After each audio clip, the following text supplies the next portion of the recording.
Hi, Jackie. So nice to meet you and welcome to Stronger in the Difficult Places. Oh, well, thank you for having me. It's a pleasure. Wonderful. So I heard this thing called abusive brain chatter, and that definitely piqued my interest. And so I wanted to have you come on the show and talk to us about what that is, what's going on, and how do we get rid of it if it's something that needs to happen. So can you just, for my audience, give us a definition? What is abusive brain chatter? So, abusive brain chatter is that chatter in our head that tells us we're not good, tells us we can't do it. It's the chatter that holds us back. We all have it. We've all heard, we all hear our head saying, "Oh, don't do that," or whatever. But abusive brain chatter is that chatter on steroids. So Mm, it's the reason I think it's important. And people talk about chatter, right. but abusive brain chatter, the distinction I want to make is that it's really emotional abuse. So the signs of emotional abuse are bullying, belittling, isolating, Mhm. commenting on your looks, gaslighting. So that's what abusive brain chatter is. Only you're your own emotional abuser. And I think Mm. when you make that connection, suddenly it becomes clear that it's not something that you want to do, that it's not normal. Normal thoughts are, oh, I shouldn't have pushed that printer button. I made a mistake. Oh, gee, what an idiot, blah, blah, blah. But abusive brain chatter goes further and says, you're so stupid. You pushed that button, the wrong button. You're going to get in trouble now. And, you're never going to get a good job. Look, you can't even handle a printer. I mean, it's those thoughts on steroids. Got it. Okay, so it's what I always talk about and what clinicians talk about, our negative self-talk, right? Making sure we're Yes. aware of our negative self-talk, but I love that you couch it in that concept of self-abuse. Hadn't necessarily thought about it that way. And I mean, we'll probably get into this later about abuse and voices and where they come from and everything like that. But okay, that's a great definition. So it's what I would call negative self-talk on steroids to the point that it now has changed into this realm of self-abuse. Yes. Yeah. Yeah, Yeah. okay. So And can you yeah, go ahead. oh, go ahead. No, go ahead. Well, I was gonna ask if you could share your own journey of how you've overcome abusive brain chatter, but it sounds like you were gonna say something first. Well, that's back basically that's what I was Good, okay. just talk about how I came up with this. And yes, I had a journey of 42 years of talking to myself negatively and telling myself not to try, not to go, that I was a weakling, that my sisters were smarter and better than me. My sister had special DNA that made her probably, successful, that I Mhm. just didn't have it. And my abusive brain chatter held me back. It put me in a bad marriage because it told me that that's all I was worthy of, or that I was lucky to have a man. That was the chatter. Oh, don't get rid of this man because you're lucky to have him, so you better hold on to him, despite the fact that he was lying and cheating and emotionally abusing me. Right. I felt that I was lucky to have anyone because my abusive brain chatter was so loud. Mm, And so the way I dealt with abusive brain chatter was to stuff myself with food, to binge. right. And of course, that only makes it worse. Addictions only make it worse, but addictions quieted. I believe, and I've seen with my clients, that people with addictions have abusive brain chatter, and that they use those addictions they use whatever their substance Substance, right. to, to quiet it. But then what happens is it grows, because then you have the shame, And and the there's nothing. consequences. Yes. Exactly. Yeah. And you're shameful, and you just don't get it. And so it's a pattern that I, one day when I was 42 years old, I just was in my bed, vegging out, eating a box of cereal. I just, to this day, I remember the box of frosted mini wheats, and I was binge watching TV.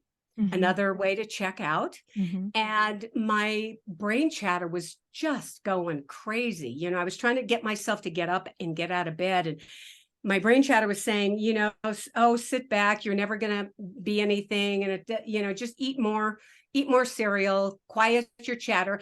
And the irony is that the frosted mini wheats, when you crunch into them, they make a really loud noise. Mm-hmm. So you can't hear your thoughts. So I was crunching them, just like I'd put one in my mouth and I'd crunch it and I'd put one in my mouth. So I was doing everything I could to quiet that chatter. Wow. And it was like it just hit me. Suddenly I became struck with awareness. And I said, wow, this is, I can't do this anymore. I cannot do this anymore. I need help. And, you know, for me, that led me on a spiritual journey, Mm-hmm. a 12-step journey that led me on a journey to figure out how to stop my abusive brain chatter. And, you know, literally I got down on my knees and I said, you know, I can't listen to my brain anymore. And I don't know where to find a good brain. So I felt like the scarecrow if I only had a brain. Or was it the Tin Man? One of them anyway. Yeah. You know, I felt like that I couldn't, my brain was just going to lead me down this very lonely and desperate path. Mm-hmm. And that's when I got help. And the process has been, you know, 28 years of just, you know, moving through this and understanding it and staying aware. And the more aware I became of how I was talking to myself, the more I was able to accept it and take charge of it. Mm-hmm. And so, you know, as a life coach, when I became a life coach, I started helping people. I started hearing their chatter. And then I went, okay, there's something to this. It's not just chatter. It's just not brain chatter. This is abusive. The things that I would have to listen to as a life coach were abusive, were horrible, were Absolutely. awful, were Yeah. bullying, were you're fat, you're ugly, you're disgusting, you're never going to amount to anything. And it was like, whoa, I got to help these people. I got to figure out a way to help them the same way I help myself. And so that's how I came up with the ABCs of abusive brain chatter. It's just kind of a process that I came to. And, you know, I mean, we all have it. We all have it. So, you know, Well, we do. We all have self-talk. We don't all have abusive brain chatter, but we all right. have self-talk. And Yeah. and the goal then is to move from abusive brain chatter to regular self-talk, which is, you know, sometimes negative, sometimes positive. The other goal, of course, is to keep our self-talk as positive as possible. Yeah. So let's talk a little bit about how people come to abusive brain chatter. How does it develop? Well, it develops, you know, I think as children, we are molded. We're told how to believe, how to behave. We're fed information that maybe doesn't match with our soul. You know, that's why I became a spiritual coach as well, because I felt that that was the key. Understanding who I was and who my soul is will keep me from allowing it to be abused. And that means I have to measure every thought against it. And in my case, my abusive brain chatter, you know, I had a mother who was bipolar. She was suicidal, attempted suicide many times. Her beliefs were that it was important to have a man and it was important to be beautiful so that you could get a man. So that's kind of the, you know, abusive brain chatter comes from these core beliefs. It's our core beliefs that really drive our abusive brain chatter. So if I believe that getting a man is the most important thing in my life, then my abusive brain chatter is just going to chat at me when I don't have a man or to try to get a man. You know, I'm just using that as an example. If I'm told as a child I had asthma, so I was told that I was weak.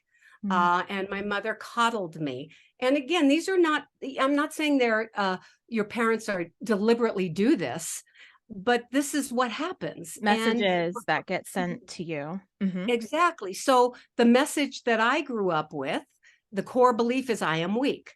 So Mhm. consequently, whenever I would try to get outside of my comfort zone, if I ever wanted to work out, if I ever wanted to achieve anything, my abusive brain chatter wanted to keep me safe. And Mhm. so it would say, "Oh no, you can't do that. You're too weak. You're too weak. You're just better off staying here in bed. You can't exercise. You can't do that." And so, it's our core beliefs where I believe the chatter gets all of its ammunition. Right. And, so I think it's really important to understand our core beliefs in a really loving way. Again, for part of my life, I was so angry at my mother. I was so angry at her for Mhm. all of those messages. But I realized she gave me some really great messages too. These were just messages that were handed down to her. Exactly. When life is tough, you check out. I mean, her aunt was suicidal. That was a message I learned. When life is tough, you check out. So I wasn't going to kill myself, but I certainly needed to check out with my substance. Absolutely. When I think about what we're talking about, abusive brain chatter or very negative self-talk, in terms of its origins, when we are foundationally formed, right? We do get those messages. Sometimes they're very overt and sometimes they are subtle. Regardless, they still dive very deep. The words never actually have to be said to us for us to get those messages very clearly. But often what happens is when we leave people who have either been abusive to us or have given us negative messages for some reason, we imagine we're leaving that, and we aren't. What we often do is we kind of pack up all of the words that they told us, and we may leave them, we may leave their house, we may leave their city, but we take those words with us and we continue that relationship in our mind, and we just continue to replay them over and over. And so I like to help my clients with a process of actually leaving those words, of first figuring out where did they come from, because the words did not create themselves in a vacuum, right? So Absolutely. figuring out who told you that, when did you learn that thing that you're saying to yourself, and where did it come from, who told you, when did you learn it, and how can we begin to separate ourselves from that? How have you carried that along with you, hefted it in your mental backpack every single place you've traveled, and how can we uncouple that? Now, you mentioned survival, I think, or safety or protection. Mhm. Our brain is certainly wired for protection, no doubt about it. It's wired for protection and safety above all other things because that's the thing that keeps us alive. I don't know that our abusive brain chatter is protective. I think that what we know, it's abusive, right? And I think that it is a habit that we get into, and we don't pay attention to it. We don't recognize the damage that it's doing to us, right? And so we have to learn to kind of get Mhm. out of that habit. Maybe our parents saying it to us was a protective mechanism. Oh, well, we want to make sure that they have a good life. We want to make sure that we protect them. So we've got to tell them they can't be fat, or they have to be pretty, or they have to be these things. Maybe the message came from a protective place that was also very dysfunctional. Let's not forget that.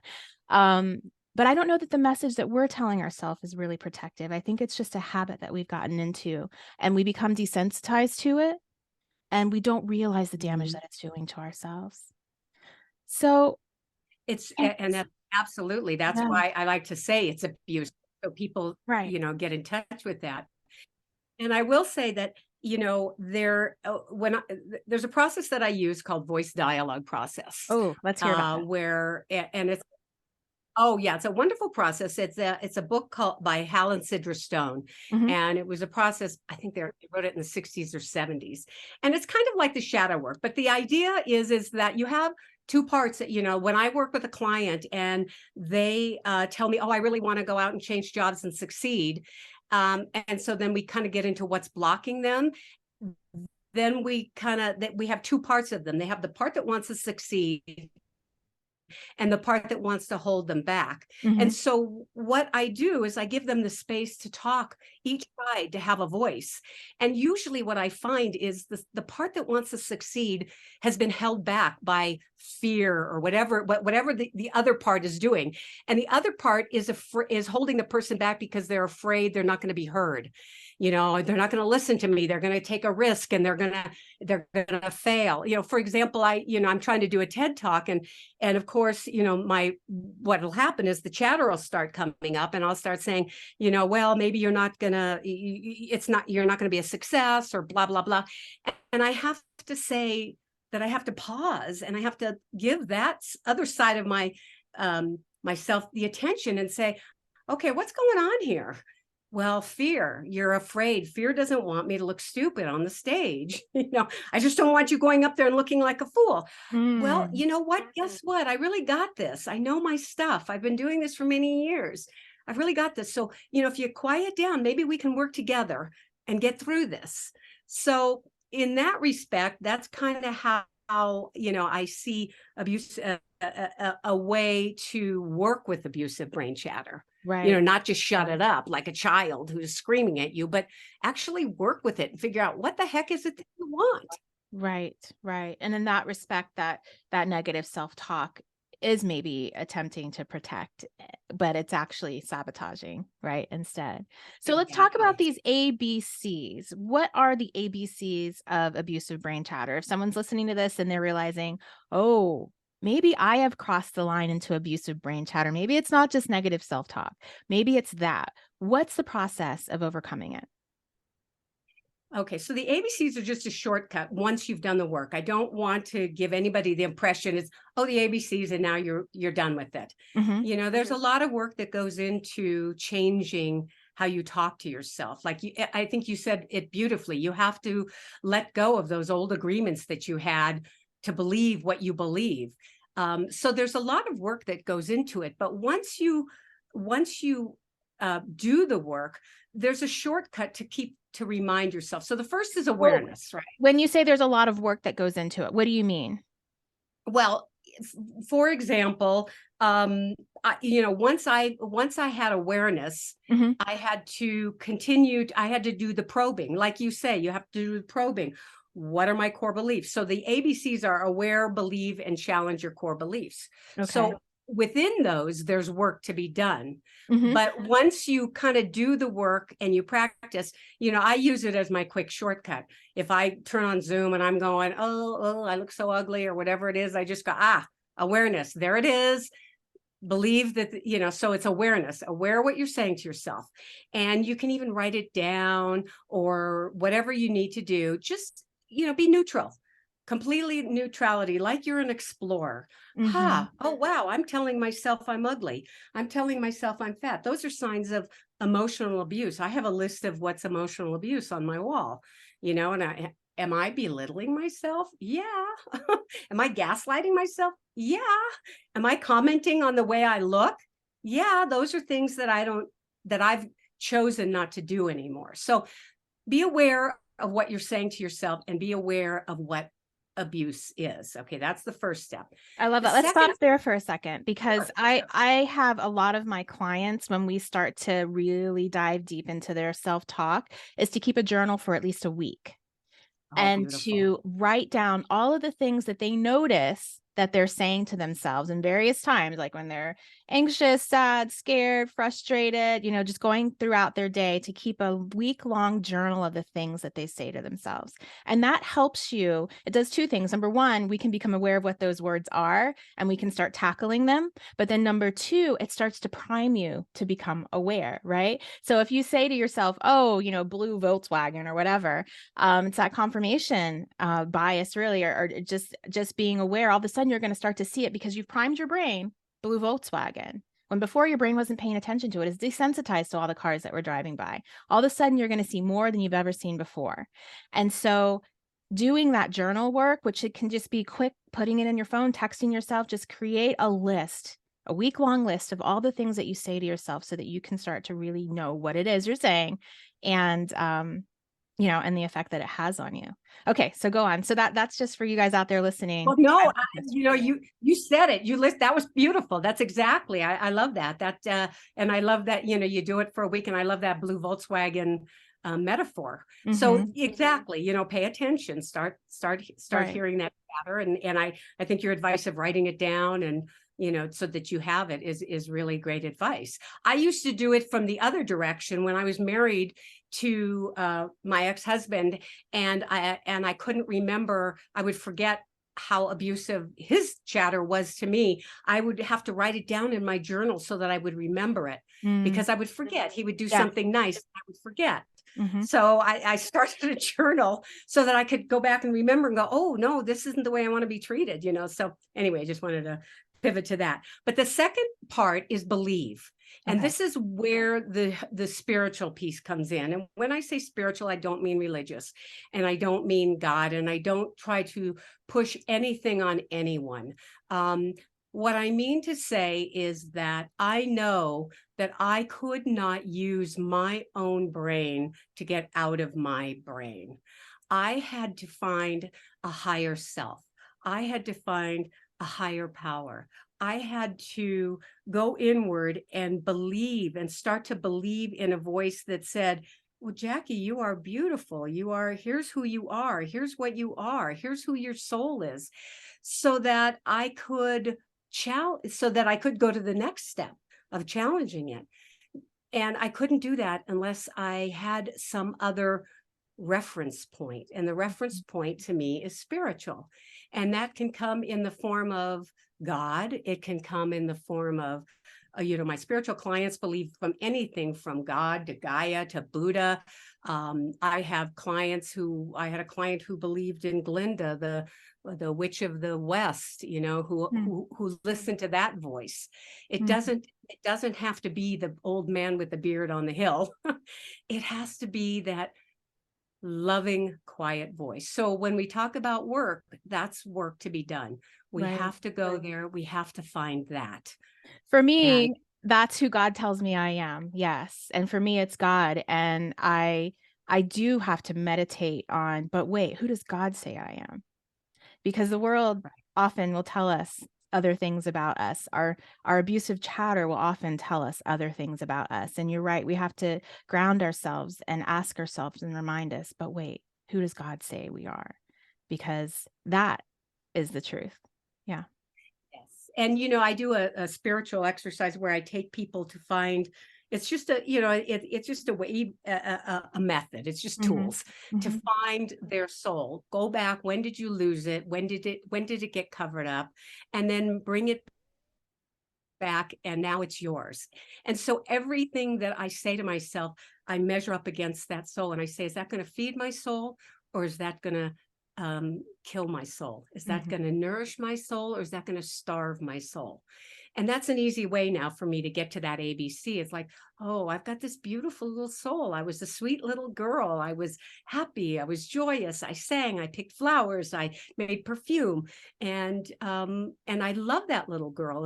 And I want her to know that she's loved. So when I say to myself, oh, you look terrible, or when I think, oh, you look like your grandmother in the mirror, am I feeding my soul, or am I shrinking it? And I want to continue to feed that soul. So that's how I measure everything against Mhm. that belief.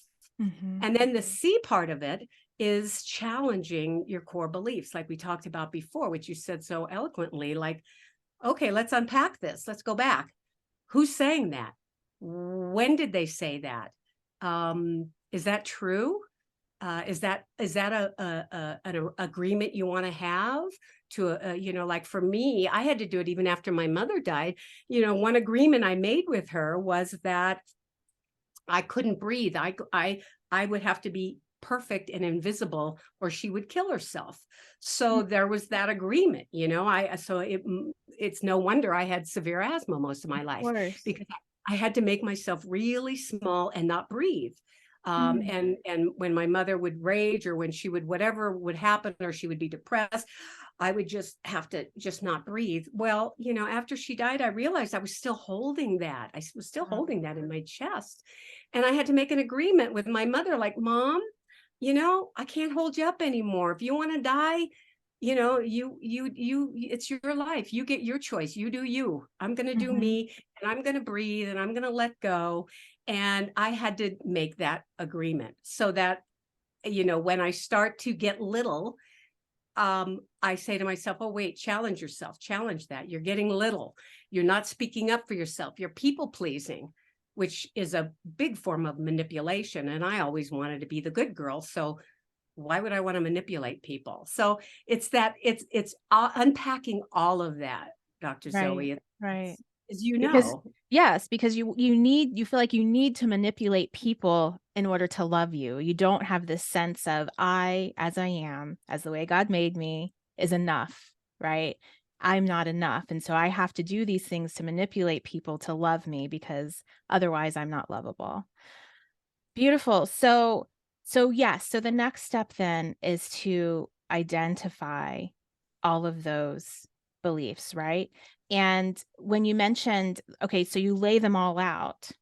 The next question is, okay, well, what do I do with them? Because they can feel very overwhelming when you actually become very aware of all the horrible things.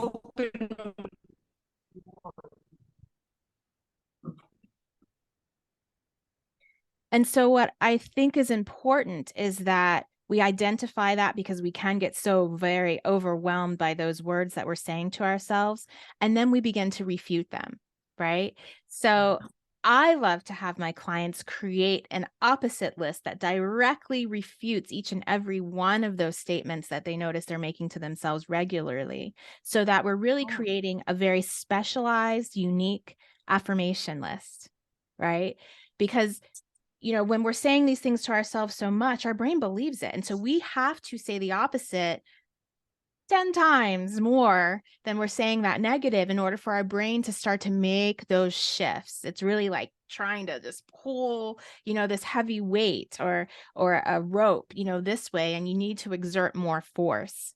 And so that's what I love to do when we start to really try to heal those words once we've understood where they come from and what they are, is to refute each phrase, each thing that we say to ourselves and say something directly opposite that is true and encouraging to ourselves. Is that what you do with your Well, clients? yeah, that is that's exactly it. We also we do a releasing exercise because it's Mhm. important to also release those things and not hold them. So, we might put them in a balloon, like, okay, so I release you and I set you free. And it's a prayer that I learned from at my coaching school, Life Purpose Institute, was I release you, I set you free. And it's basically I let go and I give it to God, and all is good, so that it's done in a sense, in a place of joy, Right. of releasing. Oh, I'm releasing it, and I love what you say. Now I'm embracing that I'm a strong person. Mhm. I'm going That to I can embrace breathe freely. Yes. exactly. And Yes. the other thing that I personally did is I started to take each thing that I believed and challenged it. So, for example, I'll use the example of how I felt like I was too weak to exercise. What I did when I turned 50 was I joined a triathlon. Mm. Now, that, for somebody who's not in terrific shape, was an endeavor. And I will tell you, I came in dead last, But you finished. but I dragged myself through that finish line. And I said to myself, I will never think that I can't do it. Now I will ask myself, not, what can I do it, but how can I do it? And that's the great learning lesson for me. Before, it was like, oh, I can't do that. Oh, you can't do that. Oh, you can't make more money. Oh, I used to think I was lucky if I got minimum wage. Well, I had to challenge that belief. Well, who told you that? Why do you think that? How much do you want to make? How are you going to get there? Mhm. And so I start setting up the steps so that I can actually blow that belief out of the water. And for me, I ended up opening my own business, successful business, selling it. And, I was able to change a lot of these old beliefs that, wow, the first 42 years of my life are like, a dream. Like, was I really that person? Mm. Because this half of my life is all about going for it. I love How do that. I go for it? Yes. Those ceremonies can be so very powerful. And I certainly encourage everyone on their healing journey, whatever it is you might be healing yourself from, to have a ceremony. I think it's also important that we don't do it too early, because the ceremony isn't what creates the change. The ceremony is celebrating the change that you've already created, right? Mhm. Yeah. It's celebrating and kind of closing, a metaphorical closing of that chapter. And I think it's so powerful and so important to honor the work that you've done, but you got to do the work first. Yes. Exactly. That was how remember at the beginning, I said it's not as simple as ABC. It's the work. And Right. then once you do the work, like you're saying, beautifully put, once you do the work, then these little aware, believe, and challenge your core beliefs can lead you to serenity, lead you back to who you are. But but it takes the work. It takes the work. Right. Thank you for that reminder. That's exactly what needs to be done. You're welcome. And those are the steps of the work, is becoming aware. And I hope, as a listener, if you're as you're listening to this episode, that you're becoming aware and really trying to pay attention to your own self-talk and figure out really how unhealthy it is on that whole spectrum. And regardless, whether it's just negative self-talk or whether it's abusive chatter, all of it's bad. Some is more toxic than the other, but all of it's bad. So you can still apply all of these skills that we're talking about today to even just your negative self-talk.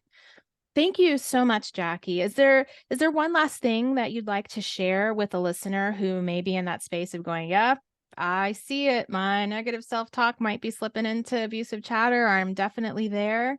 And is there anything you can share for her, to her? Yeah, no, I would definitely say you don't have to live like that. You don't have to live like that. And the chatter will send you in places that you don't want to go.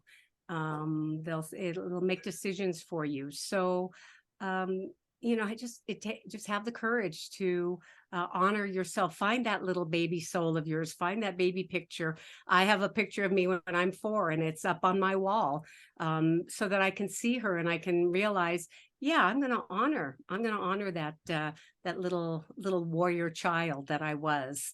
So Yeah, I would just say that to everybody: grab those pictures and find who you are. I love that. Thank you for sharing that. How can people get a hold of you? You offer coaching? I don't do a lot of coaching. I do spiritual coaching, and I Mhm. only take on very few clients. But I do a free Monday motivation the first Monday of the month on Zoom, where we set goals, small little goals. Um, and I do retreats periodically. I do spiritual retreats and I do spiritual coaching. But they can find me on healingabc.com. And yeah, I'm open. If you have any questions about it, just feel free to check in with me. That's what I'm about: giving back what I so freely received. Beautiful. Thank you so much for coming on the podcast, Jacquie, and thank you for sharing your wisdom. Thank you too, Dr. Zoe.